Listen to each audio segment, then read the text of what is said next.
and trying to keep on top of the hundreds of different actions that are happening.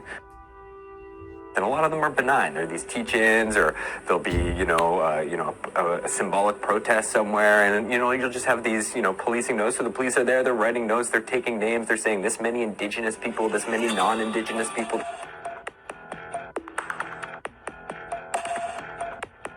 Ironically, that which facilitated so much of Idle No More, the ease, speed, and scope of access via social media, also made it readily trackable, something the federal government exploited to the fullest. But what security agencies and the police are essentially saying that anything on social media is open game. This isn't just out there watching someone at a demonstration and watching the protest. It's watching the protest, but also cataloging, data banking, and taking more and more information. So just the fact that the sheer scale of how many events were happening and the ability to actually go about and gather information on all of these events and accumulate all of that is far surpasses anything that we've seen. I think it's terrible because, we've been oppressed for so long.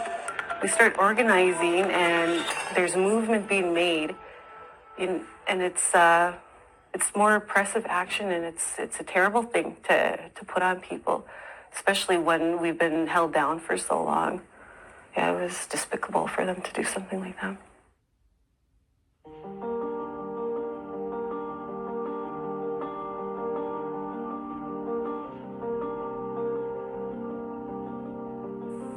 With Parliament now silent for Christmas break, across the river, Teresa Spence's camp has by this point become something of a hub, with some high-profile visitors.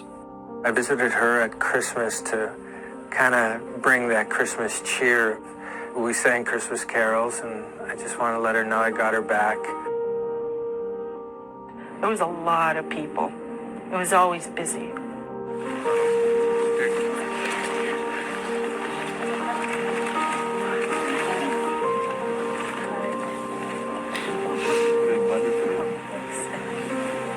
There was a scrum, like people were shoving to, you had to fight to get in there to get your spot.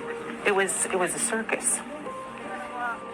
And being that it was in you could stand on the island and that where she was, and you could see Parliament Hill. I mean, symbolically, it was also really powerful. So I think her action and what people brought to what she was doing created a point where all this energy could concentrate. It became almost like sacred space at times. I just feel moved by what Chief Teresa's doing, and she's a big inspiration on me. Yet not everyone was so overcome by events at the camp. One outside observer had his own reasons for being there. An RCMP officer who was actually, the main liaison on the Hill whenever there was anything happening, no matter how small, he was usually there. And his name was Wayne Russet. A so-called Aboriginal and Ethnic Liaison Officer for the National Capital Region. It's around this time that Russet circulates some ominous views. And this RCMP officer, who was always there for all these protests, wrote to his colleagues and superiors. He compared Idle No More to a bacteria because it was just growing, and you couldn't understand how it was growing or what it was going to do. Russet concludes, there's a high probability that Idle No More will become much less compliant to laws, claiming the escalation of violence is ever near. I think that says a lot when the one officer who rubs the most shoulders with Indigenous people and around the most Indigenous protests determines that Idle No More is like growing like a bacteria. Meant for law enforcement eyes only, Russet's alarmist assessment would prove prophetic, not for what it said about the movement, but how security agencies would increasingly frame it going forward as potentially fertile ground for extremism.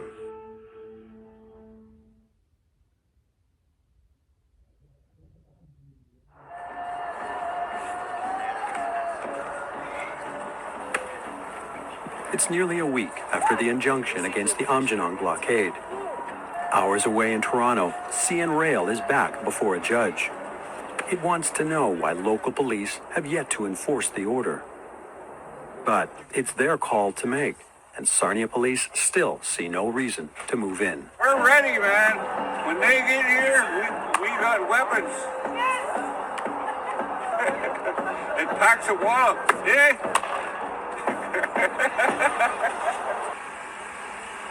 Well, today we are on day 7 of a blocking of a railroad that runs through Aamjiwnaang into Chemical Valley.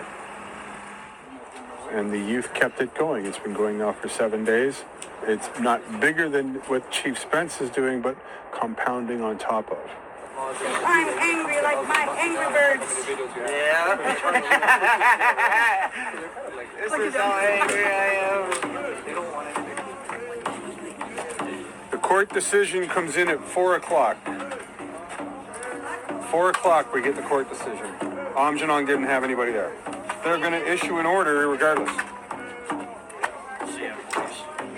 Our position is pretty clear. These tracks behind us run across this road illegally. There's no permit for them to be on this road. Therefore, they can't ask us to move. We can ask them to move. So should a court rule against us in a court in Toronto, then we will appeal that decision based on the fact that they don't have any documentation that gives them permission to cross that roads. And I'm surprised a court would allow this to go forward without that permission being there anyways. I think we're going to be here for a long time. I think we'll watch springtime come here. CN tells the court that the blockade has backed up over 1,000 rail cars, carrying everything from propane for home heating to ingredients for making plastics. It argues industry, jobs, and lives are at risk as a result. By day's end, the Ontario Superior Court agrees with CN and extends the injunction indefinitely.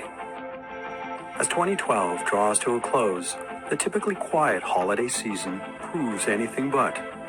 More blockades sprout up.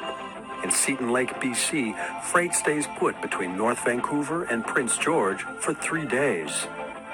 In Quebec's Gaspé region, 2 Mi'kmaq-led actions. A group in Gaspégiac ties up the highway running through their reserve, while members of the Listigouche First Nation block a rail line near Pointe-à-la-Croix.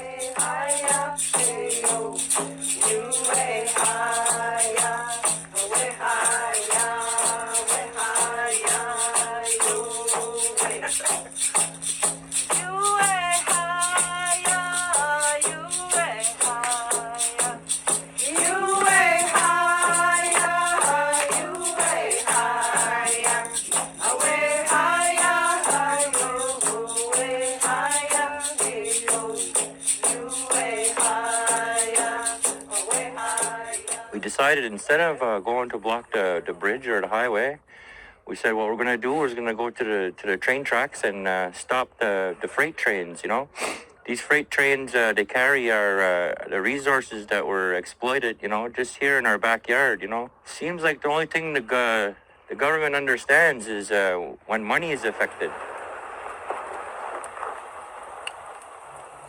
When it comes to someone saying we're breaking the law, maybe they shouldn't have ran the tracks in our backyard, and maybe, you know, then we wouldn't have to block them. I look at it this way, what we're doing out here is just a small sacrifice compared to what Chief Spence and the other elders and the other people across the land who are on hunger strike and fasting in solidarity with Spence, you know. And, you know, if something were to happen to Chief Spence, I mean, this is only a taste of what could happen here in Listigouche, you know. God forbid that something happens to Chief Spence, but... You know, she's in our thoughts daily, you know, minute by minute. As night falls in southwestern Ontario, up to 36 Mohawks from Tyendinaga take to the tracks. For at least 3 hours, their blockade strands some 2,500 passengers headed to and from Ottawa, Toronto, and Montreal. In Tyendinaga, that's the main line. If that's shut down for an hour, it's millions of dollars. Amidst this swirl of events, Idle No More's founders issue a statement claiming blockades are not in line with peace and solidarity and may only detract attention from the movement's goals. Then news breaks of at least 50 chiefs from BC to the Maritimes exploring indefinite economic disruptions should Spence's demands continue to go unmet. But the founders contend the chiefs do not speak for the grassroots. Enter Chief Spence, who declares we are at a historical moment. I ask that grassroots, chiefs, and all community members come together in one voice. Forced by events on the ground, a debate now plays out in public. So the blockades, I understand, they got a lot of attention. Some people were afraid of them. I didn't think they were scary. I think there was real concern on behalf of certainly the state and probably lots of Canadians that the Indians were getting restless, right? And so I think there was also a concern that things were going to get out of hand violent. Excited and scared at the same time. I worry a lot for my people. I don't want them incarcerated. I don't want them in trouble. I don't want their kids being left at home because they have to, be in jail or court. My mind was racing crazy. By the time Indigenous people get to the point that we need to blockade something or we need to do something extreme, we've done everything else we can, right? I mean, we're not sitting at home being like, oh, where am I going to go protest today? You do everything you can before you get to the point that you need to be active in a direct action kind of way that engages alternate means. Up until then, we're completely invisible. Nobody knows what's happening. Our issues aren't covered. They're not considered important. Once we get to that point, then we get demonized, and then we get shown as being, again, violent, angry. We're not willing to deal with things in a reasonable, civil way, right? And there was no threat of violence. You could feel their anger.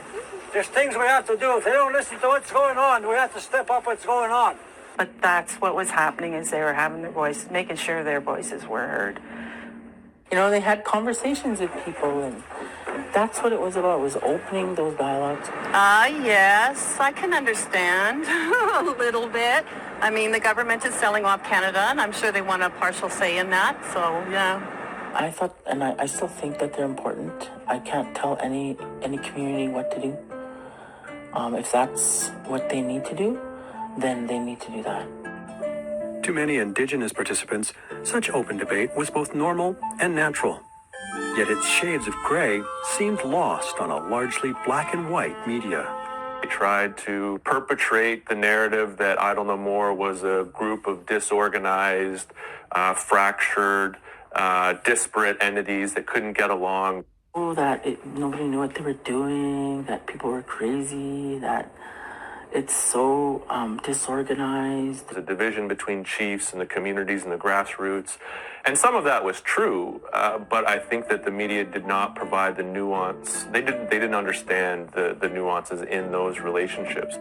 I think the narrative of division was in part an effort, I think, in some ways to undermine the movement. So we can kind of look at these Indians who are banging their drums and dancing in the streets, but it doesn't really mean anything because they can't communicate effectively to us, and they're speaking over each other and saying different things. And I think that allows Canadians, it gives them an alibi. It allows Canadians to escape from these difficult conversations. It was disheartening because the media has a big responsibility to affect change and to let the rest of the community and the nation know what's going on, especially for First Nations people. And they weren't responsible with it. They could have done a way lot more.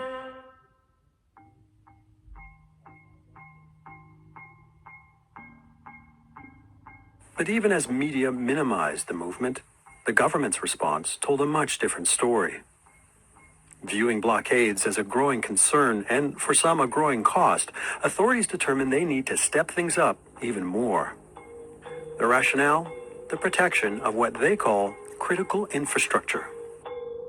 Well, critical infrastructure is this fascinating category. It comes about in kind of the early stages of the War on Terror, is a kind of creeps along as a language, but doesn't really start to get developed until the late 2000s, early 2010s, where all of a sudden the war on terror started shifting and the vocabulary of the war on terror started shifting, and it was less about fighting wars abroad and more about, domestic terrorism. But what's happened in terms of mission creep is that all of a sudden, especially when it comes to protests and demonstrations, critical infrastructure begins to lose the specificness of the definition and becomes more and more loose and can be applied to all kinds of different things. So the Canadian government brands highways and rails and borders as critical infrastructure. And when protests target those or affect those, we see an immediate and kind of swift reaction. So at this point, anything that was Idle No More related already was soliciting attention. But that's when critical infrastructure kind of comes in to justify and even to upgrade the amount of threat. Yet those so-called threats didn't just apply to publicly owned infrastructure. From railways to pipelines, much of it is privately owned. Critics claim this not only blurs the line between the national interest and corporate interests, it raises flags about how much personal information companies can access. It's not totally clear how well they're plugged in to the national security apparatus, but because of the importance of critical infrastructure, the critical infrastructure owners are also patched into these networks as well.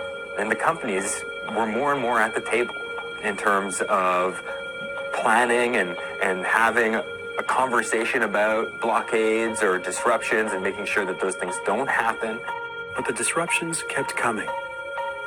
By this point, word of multiple actions planned for January 5th was now widespread. January 5th was a day that was organized to target border crossings. This was taken very seriously by the authorities. So they created these maps and points where borders could be targeted for slowdowns or shutdowns across the country. As concern grows inside government over worst-case scenarios, allusions to extremism find their way into the conversation. There was a First Nations 101 presentation to share knowledge about Idle No More. So it creates these categories of who's involved. Okay, there's no leader. Well, who's involved? There's the founders, which provides ideological guidance. There's opportunists, there's neutrals, and the extremists. And so extremism kind of comes out of the woodworks in the mid-2000s as a new concept. And the only real definition that stands out for an extremist is someone who holds extreme views, right? So it's a circular definition. And what ends up happening with extremism is it ends up being this very flexible concept. And it ends up being specifically designated to groups who challenge development. Indigenous groups who are taking steps to assert their control over land. In being able to categorize and label the movement as a national security threat, as a threat to critical infrastructure, as a bunch of Aboriginal extremists, or even harboring Aboriginal extremists, because they do make the caveats, peaceful movement, but there's extremism there. It has made terrorism much, much more diffuse. Idle No More challenged questions of land and challenged economics, and for that it became extreme and was designated in this national security umbrella.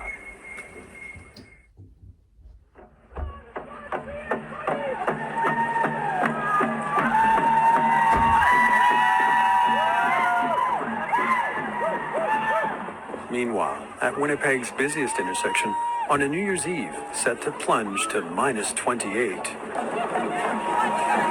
But I remember walking up to there, and there was already people gathering up at that famous windy, cold corner of Portage and Main.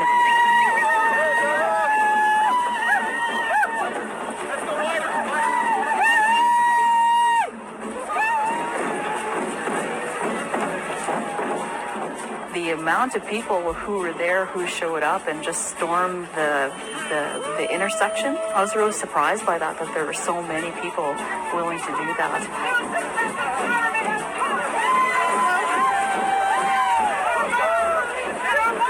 It was was just a super cold day. I remember it being so cold you could just hardly take off your mitts and not have your fingers freeze.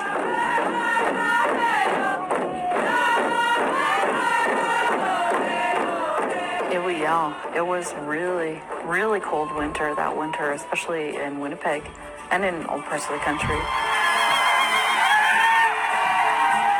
I remember being cold, wet a lot of the time. Because it happened in the teeth of winter, right? It happened from December into January, when winter is, usually at its harshest. I think maybe the cold just really helped solidify that unity and how determined people were to get out there and show their views no matter what. I think in a way we have this arrogance about ourselves as niche or, Blackfoot or Cree or whatever, that we can handle any weather because we're from this land. This is in our blood, it's in our bones, and we have to put our bodies on the line. We have to, I think if things are too easy, then we don't feel like we're actually accomplishing anything. So the cold was just part of that. It just made us feel really strong and powerful and at home in our own lands.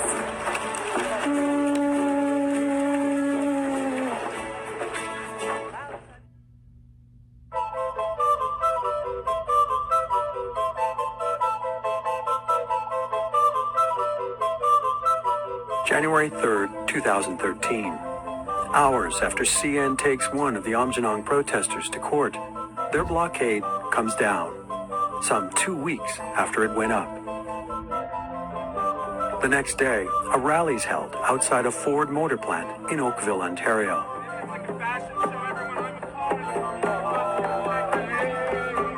Inside, Prime Minister Stephen Harper announces a new fund for the auto industry. But the Prime Minister's office had other news to share that morning, news that would soon ripple through the movement. Stephen Harper has agreed to meet with First Nations leaders to talk about Bill C-45 and the amendments that he's trying to make to the Indian Act through the infringement of it. So everybody, we've made advancement, we've made a movement, but we must know that promises have been made and promises have been broken. But news of the meeting has some skeptical. I'm not too sure. He says a lot of things, so I really don't know if I really buy into anything that he says. As word of the January 11th meeting gets out, Idle No More organizers declare another major day of action for the exact same date.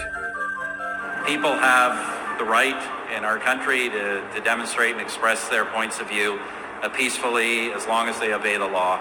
But I think the Canadian population expects everyone will obey the law. Soon after, a series of actions include some of the country's biggest border crossings. From the Blue Water Bridge, said to be Canada's second busiest commercial border crossing to the United States, to the Peace Bridge, which carries almost 3,300 trucks a day, as well as the Seaway International Bridge, built near Akwesasne on Cornwall Island. The structure hosts some 2 million crossings each year.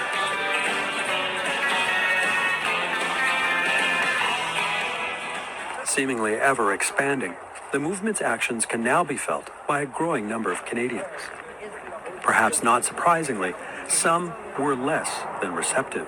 Yeah, well, we have to go up the line to somebody that who can say, okay, enough is enough, and it's stupid, and let's, get a bulldozer and push it through. And we're very upset with it. It's so stupid because nobody else could do this, and it's just ridiculous to do something like that. I mean, everybody should be equal, and nobody should be allowed to do that. I don't care what you're doing. You have a problem, do it through other means. And they should never allow it because it'll only get worse. And that kind of stupid stuff should not be allowed by anybody. Simple. Do you know what they're fighting for? No, but it doesn't matter. It doesn't matter what they're fighting for. That's not what you do to get, you have to go through proper channels. This is the wrong way to do it. And they are just building further resentment toward them. We are paying taxes for these roads that they are barricading and not allowing us to use. This is not the correct way to get heard. It only builds resentment. Ordinary citizens could not barricade public highways. Neither should anyone else be allowed to barricade public highways. Yeah, exactly. Can I grab your names and spelling of it, please? No. Another nexus of negativity? Social media, with blockades a frequent topic. A social medium forum bearing the name Idle No More Resistance has generated hate forums directed at the movement. A motto such as "For Canadians sick of paying taxes to support Aboriginal rights" litters the page. But it wasn't just anonymous trolls. Sun News saw fit to run this contest about Chief Teresa Spence. The person who best describes Chief Spence in a single phrase will win a prize. The entries include fat, oink, garbage, Chief Two Chins, hippo, and stop sucking Lysol. Yeah, it was some pretty nasty stuff being said about the chief back then. I think that there are many racists and many people who will never change their mind, but I don't generate my energy towards them. I generate my energy to what I think is more people who are actually on the fence and able to be changed and able to bring us into a different relationship. It does not right, man. We all came here as our damn blasted refugees or whatsoever. We don't supposed to have this on the street if we are intelligent people. The government's supposed to stop and think and look at the people's them, man. And look at the treatment. It's cold out there. They stand up in this cold there. Try to fight for their rights. It's not right.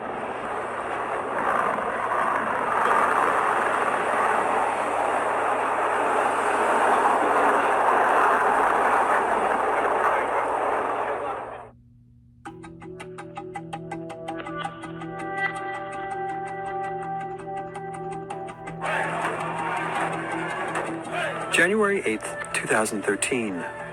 With demonstrations, round dances, and blockades at a fever pitch. With the meeting between Harper and a contingent of chiefs set for the 11th. Idle No More founders announce a leaders' summit of their own, also on the 11th. Dubbed a Sovereignty Dialogue, it will take place in Fort Qu'Appelle, Saskatchewan. Now with two options to choose from, most chiefs seem to keep their focus squarely on the nation's capital. On the eve of a meeting between First Nation leaders and the Prime Minister, emotions are running high and some details remain unclear. Ottawa was bustling with chiefs, meetings, and media today. Everyone wants to know who will be at this meeting and what is expected to come out of it. As expectations rise, so does the tension, including at an early press conference that day near the Hill. And thank you, everyone, for being here today. We have arrived at a moment unlike any other in the history of our peoples. We are hearing the voices that are being articulated through Idle No More and the rallies that are happening not only across this country, but throughout the world. We said we would be at a tipping point with the growth of our population exploding over half under the age of 25. That tipping point is now. We have arrived at the fork in the road. It's got one of two choices. The suggested easy road that people suggested, the tinkering with the Indian Act and the overstepping of treaty rights and the ignoring of the plight of First Nations. Well, you cannot ignore what is happening with Idle No More. But we've got to dig deep and say we're not going to allow this supposed complexity to stop us from transforming the lives of our people in this country, as well as bringing a sense of real reconciliation between First Nations and Canadians. But the Assembly of First Nations finds it too is at a crossroads. While some in the AFN believe sitting with Harper is the only way forward, We have to meet. We have to have these discussions. Others aren't so sure. A question they debate fiercely just blocks away at the Delta Hotel. They say they're not happy with why they're here. We shouldn't have to starve ourselves to meet with the government. We're starving enough as it is in our own communities. And a lot of the leadership was there. You had the treaty chiefs, you had the BC chiefs, and you had a lot of grassroots people in this meeting. And it was unlike any AFN meeting that I had ever seen. It wasn't really structured. It was all over the place. People were speaking out here and there. Many voiced concerns that Harper's effectively dictated how the meeting will proceed and with whom. And I Don't Know More was not about doing things on Canada's terms, but finally doing things on the nation's terms. And I think that there was a lot of fear that if we were not assertive, that the leadership did not bring forward those really important concerns from the community level, that the whole movement could be co-opted by the chiefs and suppressed through these formal mechanisms. Now, if we were to come here tomorrow and make a new money deal so that they could continue to manage us, we'd have lost the day. And our people on the streets know that. We would have lost the day if we came here to make a financial deal tomorrow. What we really need to do is break away from that colonial rule, that colonial history. One of the main messages that was coming out from the Ontario and Prairie leadership was, do not agree to that meeting. We want to determine the place and who attends this meeting with the Prime Minister. After days of uncertainty, a meeting with the Prime Minister has been confirmed, and it will be at Harper's office. The Governor-General agreed to meet with leaders for a ceremonial gathering following the meeting with the Prime Minister. But David Johnston will not be at the working table with chiefs and the government. Not good enough for Chief Teresa Spence. Hunger strike will not end until all the parties are at the same table. Is it necessary that we meet with the Governor General and the Prime Minister at the same time? Some people say yes. I say we should do the right thing. And what is the right thing? It is necessary they meet with all the chiefs at the same time. The chief said behind me that it's necessary that they meet with the chiefs at the same time. Not 35, not the AFN, but everybody. But while these chiefs were arguing and fighting amongst themselves to who should meet, that's when I began to see the chiefs taken away from the movement. Why do we once again have to bow down to Prime Minister Harper and let him say, I only want 30 chiefs here? Why? That's not going to happen, right? The emotionally charged meeting lasts hours. Later in the evening, the national chief makes a surprise appearance. And it was interesting how it happened. We all heard National Chief Sean Atleo's voice.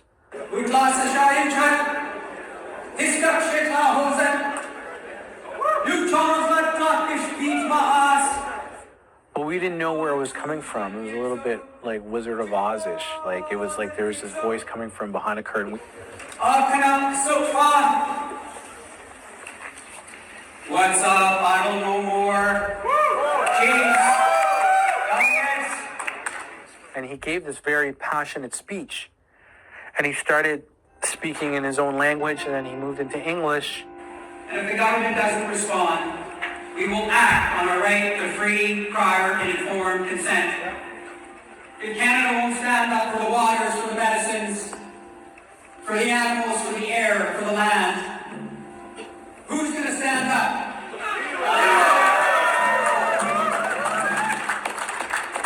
Who's going to stand up?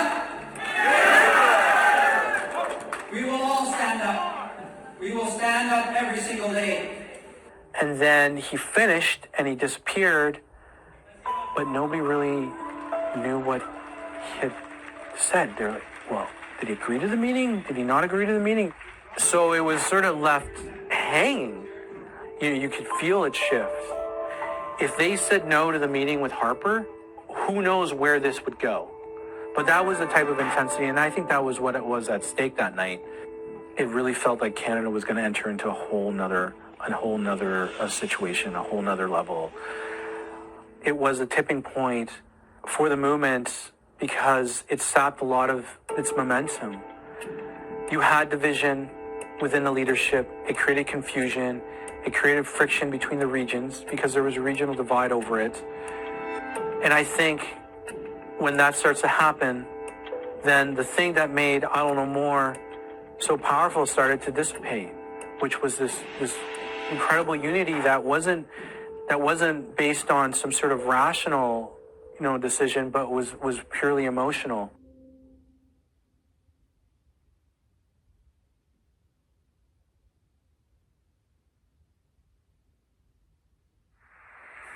Morning, January 11th, 2013. In a few hours, events across the country and beyond will mark what Idle No More calls a global day of action. Also imminent, the controversial meeting between Prime Minister Stephen Harper and some First Nations chiefs.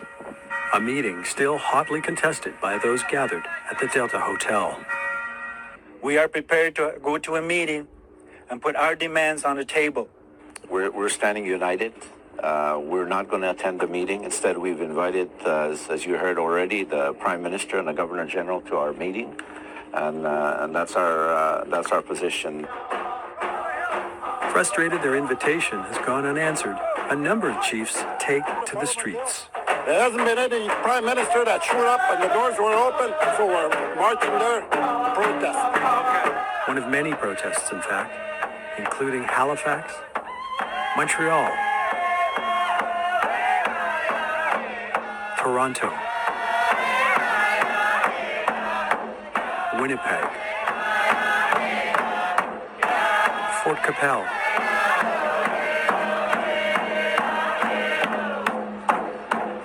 Edmonton, Whitehorse, Yellowknife, plus parts of the U.S. and beyond. Back in Ottawa, the chiefs soon find themselves among the thousands now assembled in the capital. The streets were loud and crowded as they marched to the Prime Minister's office across the street from Parliament Hill. With flags, drums, and placards, they danced, sang, and chanted. By noon, it becomes clear the meeting with Harper will take place at his Langevin block office. As chiefs arrive, they are met by a crowd. Used to be a national leader at one time.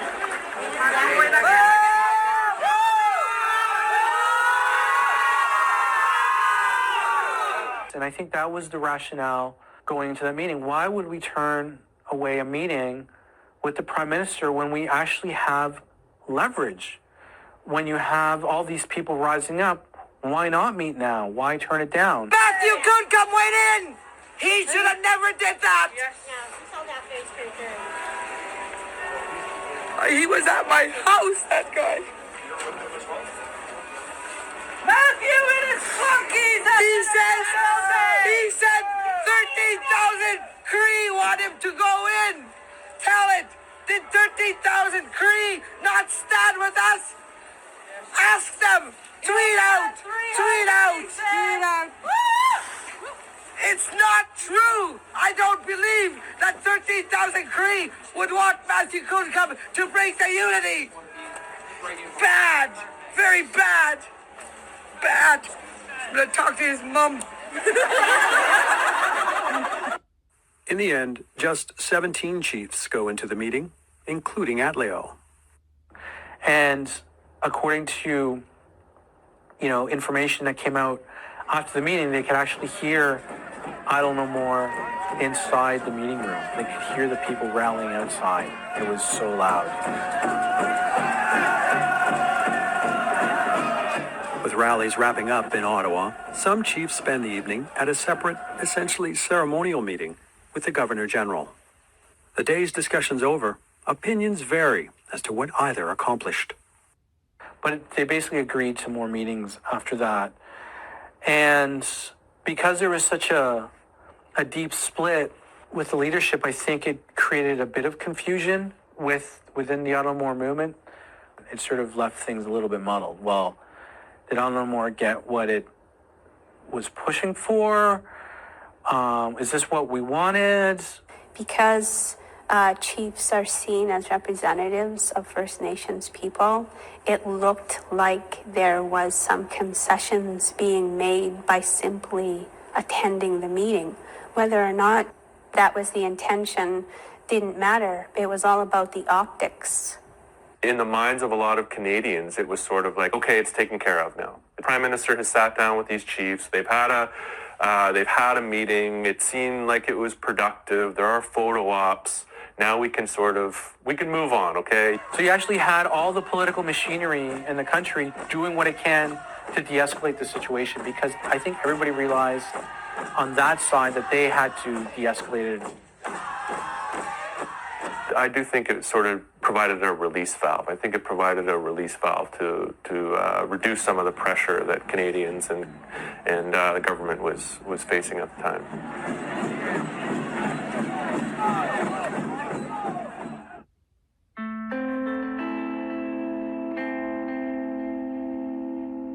And I think when those chiefs and the leadership entered that meeting, you know, with Harper and the rallies outside that day, that was sort of the last strong shout of "I don't know more," and it never really recovered after that in terms of how we understand "I don't know more" at that time.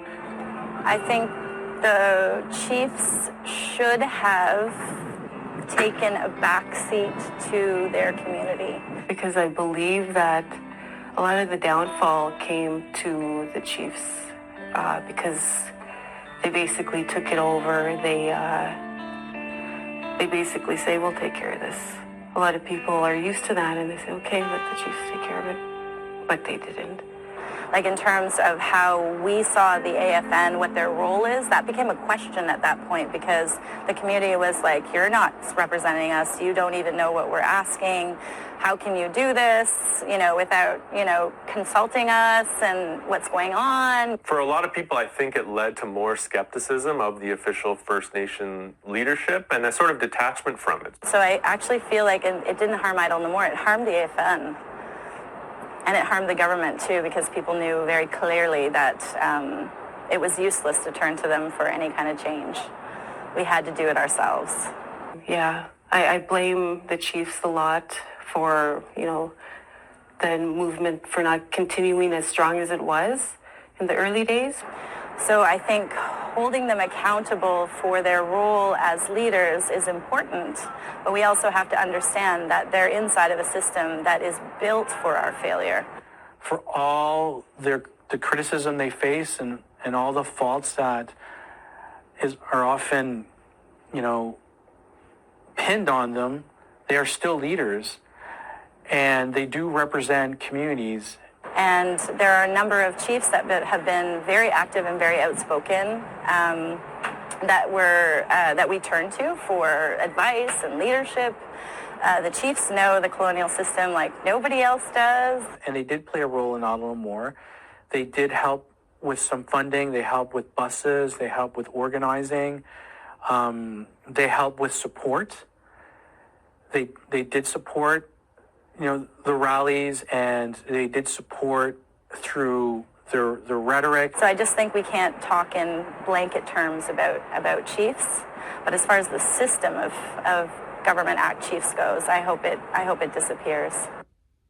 The meeting with Harper over, its implications less than clear. People's focus now turned to where things stood and what happens next. And I think it was sort of, okay, well, where do we go from here? We've done these provocative things, and we've built on these weeks of activism, and what do we do now? And I think that question really was difficult to answer for a lot of organizers in the I Don't Know More movement.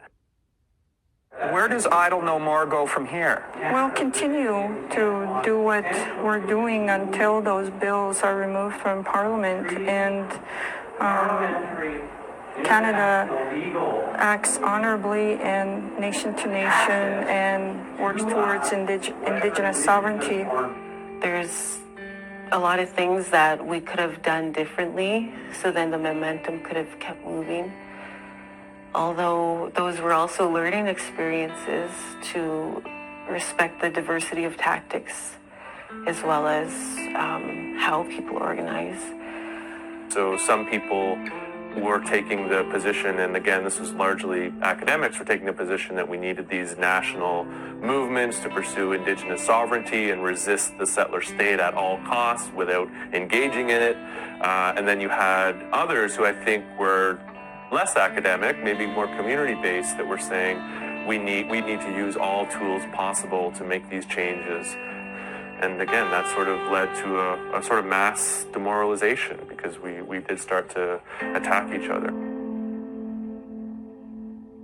The isolation kills you. The isolation stops you from moving. It could kill a movement.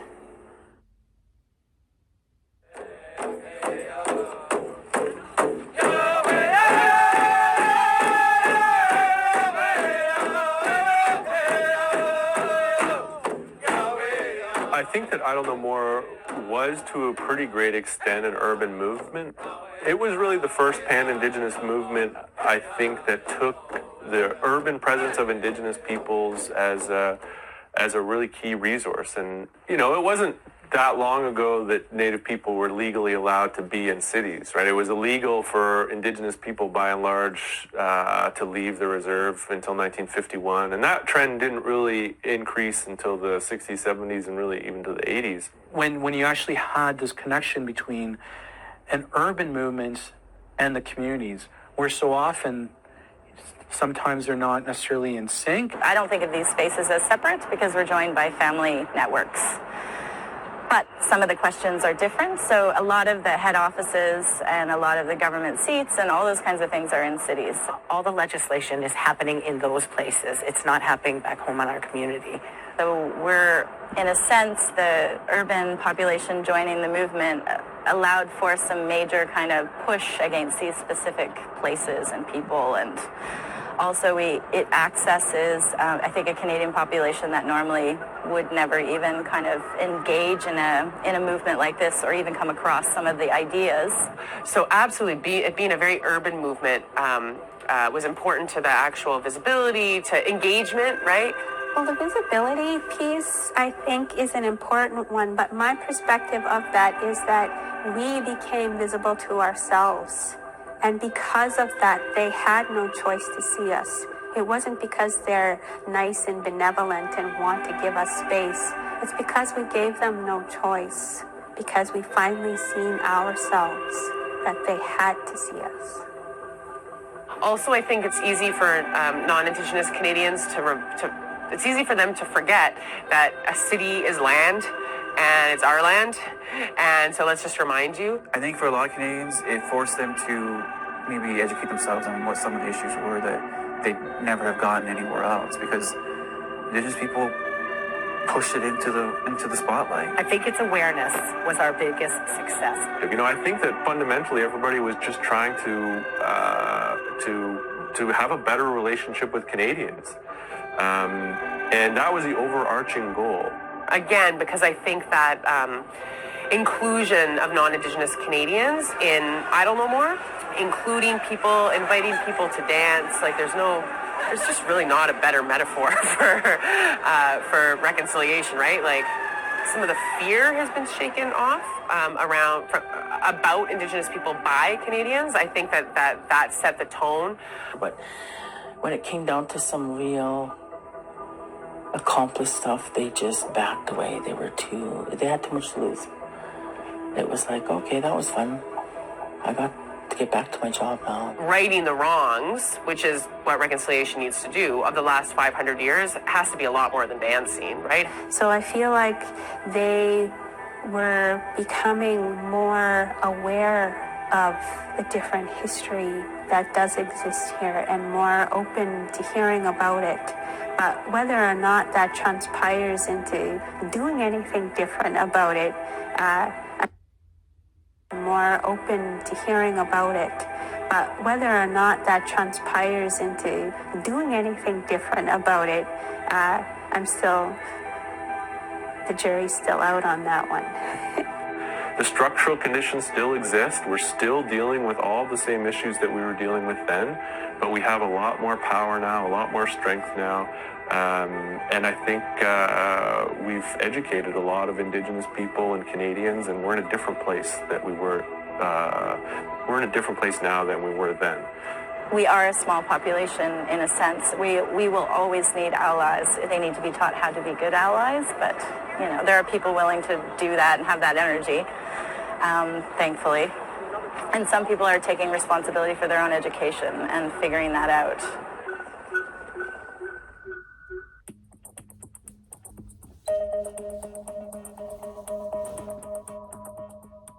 There's no doubt that Idle No More won new allies to the cause of Indigenous land rights among some Canadians. Canadians' government, on the other hand, We focus on kind of two main prongs of how the Canadian government